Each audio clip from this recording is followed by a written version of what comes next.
नमस्कार। तो all exam की ऑडियो रेडियो सीरीज़ में आप सभी का स्वागत है। आपको पता है इस सीरीज़ में आपको सिर्फ सुनना होता है और सुनकर आपका अच्छे से रिवीजन जो है वो हो जाता है।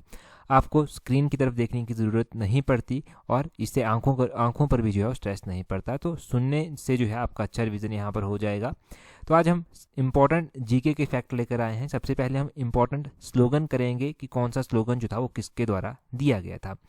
तो एक स्लोगन है जय जवान जय किसान। जय जवान जय किसान स्लोगन जो था वो दिया गया था लाल बहादुर शास्त्री जी के द्वारा। वंदे मातरम स्लोगन जो था वो बंकिम चंद्र चटर्जी के द्वारा दिया गया था। और जन गण मन जो था ये रविंद्रनाथ टैगोर के द्वारा लिखा गया है। वंदे मातरम किसके द्वारा? बंकिम चंद्र चटर्जी के द्वारा। और जन गण मन जो था वो रविंद्रनाथ टैगोर जी के द्वारा। और इसके अलावा आपने दिल्ली चलो नारा ध्यान रखना है। ये टैट वगैरह के एग्जाम में बहुत बार पूछा गया है। तो दिल्ली चलो का नारा जो है वो सुभाष चंद्र बोस जी के द्वारा दिया गया था। जय हिंद का नारा भी जो था वो सुभाष चंद्र बोस जी के द्वारा दिया गया था। करो या मरो का नारा महात्मा गांधी जी के द्वारा दिया गया था। तुम मुझे खून दो मैं तुम्हें आज़ादी दूंगा, ये नारा जो था वो सुभाष चंद्र बोस जी के द्वारा दिया गया था। साइमन कमीशन वापस जाओ, ये नारे लगे थे। तो साइमन कमीशन वापस जाओ जो था वो लाला लाजपत राय जी के द्वारा जो था ये नारा दिया गया था। तो ये इंपॉर्टेंट स्लोगन हो गए। अब हम इंपॉर्टेंट लेक्स जान लेते हैं कि कौन सी लेक जो है वो कहाँ पर स्थित है। डल झील है। डल झील जो इंडिया के लेवल पर अगर हम बात करते हैं तो ये जम्मू कश्मीर में है। वुल्लर झील जो है, वुल्लर झील भी जो है वो जम्मू कश्मीर में है। इसके अलावा सांभर झील है। सांभर झील जो है वो राजस्थान में है। और पिछोला झील है। पिछोला झील जो है ये राजस्थान में है। राजस्थान में पुष्कर झील भी जो है वो पड़ती है। इसके अलावा आपने नैनीताल झील ध्यान रखनी है। ये उत्तराखंड में जो है वो पड़ती है। नैनीताल झील उत्तराखंड में पड़ती है। एक कोलेरू झील है, ये आंध्र प्रदेश में जो है वो पड़ती है। कोलेरू झील। पुलिकत झील है, ये तमिलनाडु और आंध्र प्रदेश के बीच में पड़ती है। चिल्का झील है, ये उड़ीसा में जो है वो पड़ती है। लोनार झील है, शायद ये एलाइड या एचएस के एग्जाम में पूछा भी गया है। लोनार झील जो है वो महाराष्ट्र में स्थित है। पेरियार झील है। पेरियार झील जो है वो केरल में जो है वो स्थित है। और एक क्वेश्चन पूछा जाता है कि किसकी समाधि जो है उसका नाम क्या है। जैसे कि आपको अभी एग्जाम्पल देके समझाऊंगा तो पता चल जाएगा। महात्मा गांधी जी की समाधि का नाम जो है वो राजघाट है। लाल बहादुर शास्त्री जी की जो समाधि है उसका नाम विजय घाट है। चौधरी चरण सिंह जी की जो समाधि है उसका नाम किसान घाट है। किसान घाट ध्यान रखना है। राजीव गांधी जी की जो समाधि है उसका नाम वीर भूमि है। और जवाहरलाल नेहरू जी की जो समाधि है उसको शांति वन के नाम से जानते हैं। इंदिरा गांधी जी की समाधि को जो है वो शक्ति स्थल कहा जाता है। और शंकर दयाल शर्मा जी की जो समाधि है उसको करम भूमि के नाम से जाना जाता है। डॉक्टर BR अम्बेडकर जी की समाधि को चैत्र भूमि के नाम से जो है वो जाना जाता है। तो ये समाधि भी आपने रिवाइज कर ली कि कौन सी समाधि जो है वो कहाँ पर है या फिर किसकी समाधि को जो है वो किस नाम से जाना जाता है। और अगर हम बात करते हैं कुछ जियोग्राफी के इंपॉर्टेंट क्वेश्चन, तो जियोग्राफी के इंपॉर्टेंट क्वेश्चन में आपने ध्यान रखना है कि दक्षिण की गंगा किसे कहा जाता है। तो दक्षिण की गंगा कावेरी नदी को जो है वो कहा जाता है। ग्रेट बैरियर रीफ जो है वो कहाँ स्थित है। तो ये प्रशांत महासागर में जो है वो स्थित है। ग्रेट बैरियर रीफ, ये आपने ध्यान रखना है। दुनिया का सबसे बड़ा डेल्टा कौन है। तो दुनिया का जो सबसे बड़ा डेल्टा है वो गंगा ब्रह्मपुत्र डेल्टा जो है वो है। भारत जो है बोलते हैं किस देश के साथ सबसे लंबी अंतर्राष्ट्रीय सीमा जो है वो साझा करता है। तो भारत सबसे लंबी सीमा जो है वो बांग्लादेश के साथ जो है वो साझा जो है वो करता है। फूलों की घाटी कहाँ पर स्थित है। फूलों की घाटी उत्तराखंड में स्थित है। और वन अनुसंधान संस्थान ये भी उत्तराखंड के देहरादून में जो है वो स्थित है। ये आपने ध्यान रखना है। जब अलकनंदा और भागीरथी नदियों का संगम होता है तो उस संगम स्थान को जो है देवप्रयाग के नाम से जो है वो जाना जाता है। तो ये जियोग्राफी के थोड़े से इंपॉर्टेंट क्वेश्चन हो गए। अब हम बात करते हैं ना हिस्ट्री के कुछ इंपॉर्टेंट क्वेश्चंस। तो हिस्ट्री के कुछ इंपॉर्टेंट क्वेश्चंस देखेंगे। तो हिस्ट्री के क्वेश्चन इस तरह से डिस्कस किए जाएंगे जैसे कि भारतीय विश्वविद्यालय अधिनियम कब पारित हुआ था, जिसको इंडियन यूनिवर्सिटी एक्ट भी कहते हैं। 1904 में ये पारित हुआ था। उसके बाद 1905 में बंगाल का विभाजन जो था वो हुआ था। उसके बाद 1906 में मुस्लिम लीग की स्थापना जो था वो हुई थी।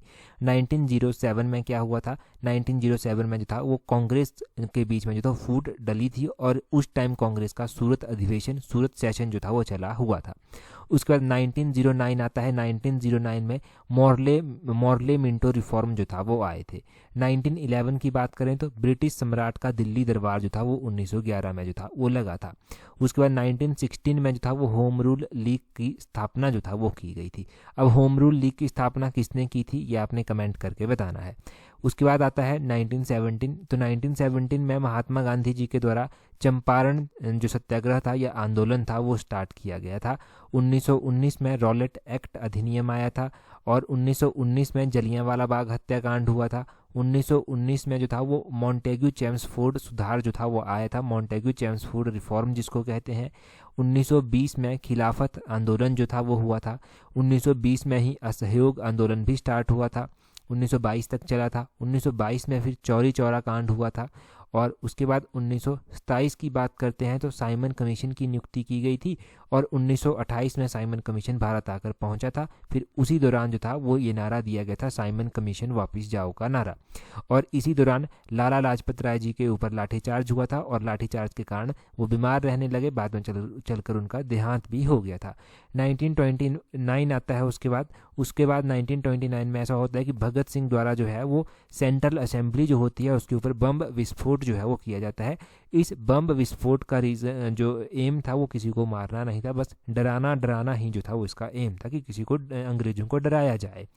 उसके बाद 1930 आता है। 1930 में जो था वो सविनय अवज्ञा आंदोलन होता है। 1930 में ही जो है वो फर्स्ट गोलमेज समिट भी जो है वो होती है, फर्स्ट राउंड टेबल कॉन्फ्रेंस जिसको आप कहते हैं वो 1930 में होती है। 1931 में दूसरी राउंड टेबल कॉन्फ्रेंस होती है और 1931 के बाद 1932 में थर्ड नंबर की राउंड टेबल कॉन्फ्रेंस जिसको हिंदी में गोलमेज सम्मेलन कहा जाता है वो होता है। 1932 में ही पूना पैक्ट भी जो है वो आता है और 1932 के बाद सीधा 1942 पे चलिए। 1942 में भारत छोड़ो आंदोलन जो है वो शुरू होता है। 1942 में क्रिप्स मिशन का आगमन भी होता है, क्रिप्स मिशन आता है, अपॉइंट किया जाता है। 1943 में आज़ाद हिंद फौज की स्थापना होती है। 1946 में जो था वो कैबिनेट मिशन का आगमन होता है और उसके बाद 1946 में ही भारतीय संविधान सभा का निर्वाचन भी जो है वो किया जाता है। 1946 में अंतरिम सरकार की स्थापना जो है वो की जाती है जिसको इंटरिम गवर्नमेंट जो है वो कहते हैं।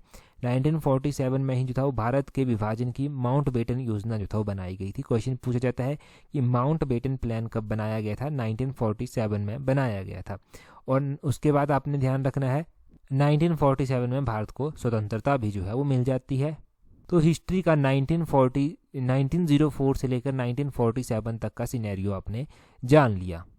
कई बार जो बहुत छोटे लेवल के एग्ज़ाम होते हैं जैसे कि पटवारी का एग्ज़ाम हो गया, टेट का एग्ज़ाम हो गया या फिर इस तरह के कोई क्लास 3 के और भी एग्ज़ाम होते हैं तो उसमें क्या करते हैं, उसमें इंटरनेशनल एयरपोर्ट पूछ लेते हैं कि कौन सा एयरपोर्ट जो है वो कहाँ पर स्थित है।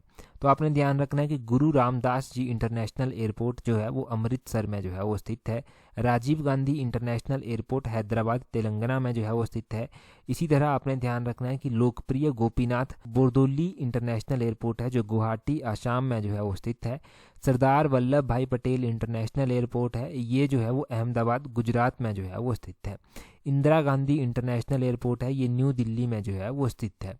आपने ध्यान रखना है कि कोचीन इंटरनेशनल एयरपोर्ट है, ये केरला में जो है वो स्थित है, केरला के कोची में जो है ये स्थित है। और लाल बहादुर शास्त्री इंटरनेशनल एयरपोर्ट जो है वो वाराणसी उत्तर प्रदेश में जो है वो स्थित है।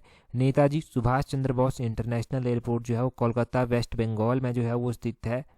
देवी अहिल्याबाई होलकर एयरपोर्ट जो है वो इंदौर मध्य प्रदेश में जो है वो स्थित है। और इसके अलावा चंडीगढ़ एयरपोर्ट जो है इसका नाम भी बदलकर रख दिया गया है। चंडीगढ़ एयरपोर्ट का क्या नाम रखा गया है? तो चंडीगढ़ एयरपोर्ट इंटरनेशनल एयरपोर्ट को जो है वो भगत सिंह जी का नाम दिया गया है, ये आपने ध्यान रखना है। इसको आप शहीद आजम भगत सिंह इंटरनेशनल एयरपोर्ट जो है वो कह सकते हैं। तो ये इस तरह से नाम बदलकर जो है वो इसका रखा गया है। अब कुछ इंपॉर्टेंट नदियां जान लेते हैं और उन नदियों की सहायक नदियां आगे जान लेते हैं। आप देखो इसमें ना कुछ भी सेट नहीं है, हम वैसे ही रैंडम जीके डिस्कस कर रहे हैं कि जो आपने ओवरऑल अपनी ज़िंदगी में कहीं पर पढ़ी होगी, सुनी होगी, बस वो चीज़ें ना कहीं पर टच हो जाए। और जो हम एक सीरीज़ में डिस्कस कर रहे हैं वो तो मॉर्निंग का सेशन जो होता है वहाँ पर हर एक चीज़ बड़े लेवल से बड़ी प्लानिंग के साथ डिस्कस की जाती है, परंतु यहाँ पर बस कहीं ना कहीं पर आपने चीज़ें सुनी होंगी, पढ़ी होंगी, वो रिवाइज हो जाएंगी। यही इसका मुख्य उद्देश्य भी है। अच्छा, मुख्य नदियों और उनकी सहायक नदियों की बात करते हैं। ये भी पक्का एग्जाम में क्वेश्चन पूछा जाता है। जैसे कि गंगा नदी जो सबसे पवित्र नदी मानी जाती है, तो गंगा की सहायक नदियों में कौन कौन सी हैं? यमुना आ जाती है, घाघरा आ जाती है, गोमती आ जाती है, सोन आ जाती है, कोशी आ जाती है, गंडक आ जाती है। ये गंगा की जो है वो इम्पोर्टेंट सहायक नदियाँ हैं। गंगा की सहायक नदी यमुना है, तो यमुना की भी सहायक नदियाँ हैं। यमुना की सहायक नदियाँ चंबल हो गया, सिंध हो गया, बेतवा हो गया, केन हो गया, हिंडन हो गया, टॉन्स हो गया। तो ये जो है वो यमुना की सहायक नदियां हैं। आपने ध्यान रखना है कि हिमाचल की नदियां मैंने इसमें इंक्लूड नहीं की, क्योंकि वो हमने बहुत बार रिवाइज की हुई हैं। एक गोदावरी नदी है। गोदावरी नदियों की जो सहायक नदी हैं उसमें बिंदुसार नदी आ जाती है, इंद्रावती नदी आ जाती है, मंजीरा नदी आ जाती है, पेण गंगा नदी आ जाती है, सरबरी नदी जो है वो आ जाती है। कृष्णा नदी है। कृष्णा नदी की तुंगभद्रा बहुत बार पूछा गया है, कन्फ्यूजन होता है कि ये गंगा की है, नहीं, ये गंगा की नहीं, तुंगभद्रा जो है वो कृष्णा की सहायक नदी है। कृष्णा की सहायक नदियों में भीम भी आ जाती है, वेदावती भी आ जाती है, कोयना भी आ जाती है। कावेरी की सहायक नदियाँ बात करते हैं तो कावेरी की सहायक नदियों में जो है वो काबिनी आ जाता है, हेमावती आ जाता है, अर्कावती आ जाता है, भवानी आ जाता है। उसी तरह नर्मदा नदी है, तो नर्मदा नदी की सहायक नदियों में अमरावती आ जाता है, तवा आ जाता है, बंगेर आ जाता है। सिंधु नदी जिसको इंडस नदी भी कहते हैं, इसकी सहायक नदियों में सतलुज आ जाती है, द्रास, झांसकर, सुरू, गिलगिट, ये सारी आ जाती है जो अपर साइड में है वो आ जाती हैं। ब्रह्मपुत्र नदी है। ब्रह्मपुत्र नदी की सहायक नदियों में लोहित आ जाती है, लोहित बहुत इंपॉर्टेंट सहायक नदी है इसकी। दिवांग आ जाती है, सुबानसीर आ जाती है, जिया भोरेली आ जाती है, इसको कामेंग नदी भी कहा जाता है, दिखोव नदी आ जाती है। उसी तरह महानदी है। महानदी की सहायक नदियों में एक ओंग है, एक तेल है, एक जोंक है, एक हसदेव है, एक शिवनाथ है। ये आप ध्यान रखें। परंतु जो इम्पोर्टेंट वन थी वो गंगा थी, यमुना थी, गोदावरी थी, कृष्णा थी, कावेरी थी, ब्रह्मपुत्र थी। ये आपने ध्यान रखनी है, ये बहुत ज़्यादा सहायक इंपॉर्टेंट हैं और सहायक नदियाँ ध्यान रखें। अब देखो, आपको पता है कि आजकल बारिश का मौसम चला हुआ है, तो भारत में सर्वाधिक वर्षा जो है वो माशिन राम में होती है। माशिन राम में होती है, तो माशिन राम कहाँ पर पड़ता है? ये मेघालय में पड़ता है। उसी तरह हिमाचल में धर्मशाला में सबसे अधिक बारिश जो है वो होती है। बोलते हैं कि भारत के किस राज्य में मानसून का आगमन जो है वो सबसे पहले हो जाता है? तो भारत में मानसून का आगमन सबसे पहले केरल में हो जाता है। जब भी न्यूज़पेपर पढ़ेंगे मानसून की बात की गई होगी तो केरल के साथ उसको जो है वो रिलेट किया जाता है। बोलते हैं किस ग्रह के चारों ओर स्पष्ट वलय है? तो ये शनि ग्रह के चारों ओर स्पष्ट वलय है।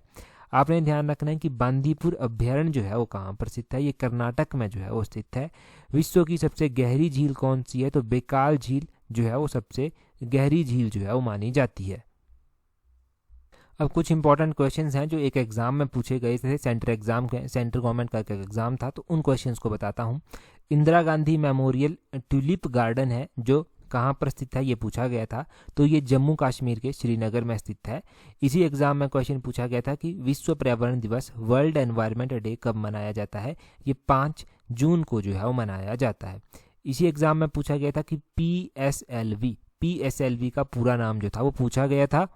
तो पीएसएलवी का पूरा नाम आपने ध्यान रखना है कि पीएसएलवी का पूरा नाम होता है, P stand for polar, S stand for satellite, L stand for launch और V स्टैंड फॉर व्हीकल। तो पोलर सैटेलाइट लॉन्च व्हीकल जो है वो इसका पूरा नाम है। इसी एग्जाम में क्वेश्चन पूछा गया था कि विश्व का सबसे लंबा वृक्ष कौन सा है? तो रेडवुड वृक्ष है जो सबसे लंबा वृक्ष है। इसी एग्जाम में पूछा गया था कि प्रथम पंचवर्षीय योजना जो है इसका कार्यकाल कब से लेकर कब तक रहा था? ध्यान रखना है कि जो पहले नंबर की 5 ईयर प्लान रही थी वो 1951 से लेकर 1956 तक जो था वो रही थी। इसी यहाँ पर पूछा गया था कि ब्लड क्लॉटिंग जो होती है, रक्त का जो थक्का बन जाता है, उसको जो है वो कौन सी विटामिन की मतलब जो उसको जमाने के लिए कौन सी विटामिन रिस्पॉन्सिबल होती है? तो विटामिन के जो है वो रिस्पॉन्सिबल होती है। इसी एग्जाम में था क्वेश्चन कि कांग्रेस का जो लाहौर सेशन 1929 में हुआ था, इसमें क्या हुआ था? तो इसमें पूर्ण स्वराज की मांग जो था वो की गई थी। ये आपने ध्यान रखना है। एक वाइट टाइगर किताब है वो चर्चा में रहती है, तो ये अरविंद अडिगा के द्वारा जो है वो लिखी गई है। विश्व स्वास्थ्य संगठन जिसको वर्ल्ड हेल्थ ऑर्गेनाइजेशन भी कहते हैं, इसकी स्थापना पूछ लेते हैं कि कब की, कहाँ पर की गई थी? तो जेनेवा, इसका हेडक्वार्टर जो है वो जेनेवा स्विट्जरलैंड में स्थित है। ये क्वेश्चन पूछा गया था। अब इसकी स्थापना कब हुई थी वो आप कमेंट करके बता दीजिए। एक है ब्रैक, BRAC, इसका पुराना नाम क्या था? तो BRAC का पूरा नाम था Tata institute of fundamental research. ये आपने ध्यान रखना है। अब एक क्वेश्चन पूछा गया था कि किस उम्र के बच्चों के लिए निःशुल्क शिक्षा जो है वो अनिवार्य की गई है? आपने ध्यान रखना है कि 6 से लेकर 14 वर्ष के बच्चों के लिए जो था वो निःशुल्क शिक्षा जो है वो की गई है। फोर्ट्रैन का पूरा नाम पूछ लिया जाता है तो फोर्ट्रैन का FORTRAN होता है। फोर्ट्रैन का पूरा नाम होता है फॉर्मूला ट्रांसलेशन। ये कंप्यूटर का क्वेश्चन है, आपके कंप्यूटर में हेल्प करेगा ये थोड़ी आपकी। और कैश क्रॉप के बारे में पूछा गया था कि कॉफ़ी और चाय जो है वो किस तरह की क्रॉप हैं, तो ये कैश क्रॉप हैं। हिंदी में इन्हें नकदी फसल भी जो है वो कहा जाता है। गोवा मुक्ति दिवस कब मनाया जाता है, तो 19 दिसंबर को जो है ये मनाया जाता है। 19 दिसंबर 1961 को मुक्त किया गया था, तो इसीलिए गोवा मुक्ति दिवस 19 दिसंबर को मनाया जाता है। और बोलते हैं कि कौन सा रेगिस्तान है जो भारत में स्थित नहीं है, तो ऑप्शन दिए गए होंगे, परंतु ध्यान रखना है कि इंडस रेगिस्तान, सिंधु रेगिस्तान जो है वो भारत में स्थित नहीं है। हैदराबाद शहर को किसने बसाया था, तो मोहम्मद कुली कुतुब शाह के द्वारा जो था वो हैदराबाद शहर को जो था वो बसाया गया था। ये आप ध्यान रखें। और पानी से भी हल्की क्या चीज़ होती है, तो पानी से हल्की जो है वो सोडियम जो है वो होती है। ये आपने ध्यान रखना है कि पानी से हल्का सोडियम जो है वो होता है। नींबू हो गया, संतरा हो गया और भी खट्टे पदार्थ हो गए, इनमें कौन सी विटामिन होती है, इनमें जो है वो विटामिन सी होती है। भारत का मानक समय जो है वो किसके ऊपर आधारित है, तो भारत का जो मानक समय है वो 82 डिग्री 30 मिनट पूर्व देशांतर पर जो है वो स्थित जो है वो आधारित है, ये ध्यान रखना है। बोलते हैं कि पृथ्वी के नज़दीक जो वायुमंडल की परत है वो कौन सी है, वो है क्षोभ मंडल, जो पृथ्वी के सबसे नज़दीक है। क्षोभ मंडल को जो है वो अब इंग्लिश मीडियम के बच्चे सोचने लग पड़े होंगे कि क्या बोलते हैं, तो इसको इंग्लिश में ट्रोपोस्फियर जो है बोलते हैं। ये पृथ्वी के सबसे नज़दीक जो है वो है, ये आपने ध्यान रखना है। और बोलते हैं कि 1905 में जब बंगाल का विभाजन हुआ था तो उस समय जो था वो कौन थे गवर्नर जनरल, तो वायसराय कौन थे, वो लॉर्ड कर्जन थे, जिनके कार्यकाल के दौरान ये हुआ था, ये आपने ध्यान रखना है। और बोलते हैं कि 1857 में जब हुआ था विद्रोह, तो उस टाइम कौन था, तो 1857 के समय भारत के जो गवर्नर जनरल थे वो लॉर्ड कैनिंग हुआ करते थे, ये आपने ध्यान रखना है। और भारत के अंतिम वायसराय एवं स्वतंत्र भारत के प्रथम गवर्नर जनरल कौन थे, तो वो लॉर्ड माउंटबेटन थे, भारत के अंतिम वायसराय और स्वतंत्र भारत के प्रथम गवर्नर जनरल, ये आपने ध्यान रखना है। और आज के इस सेशन में इतना ही काफ़ी है। That's all for today. Thank you very much.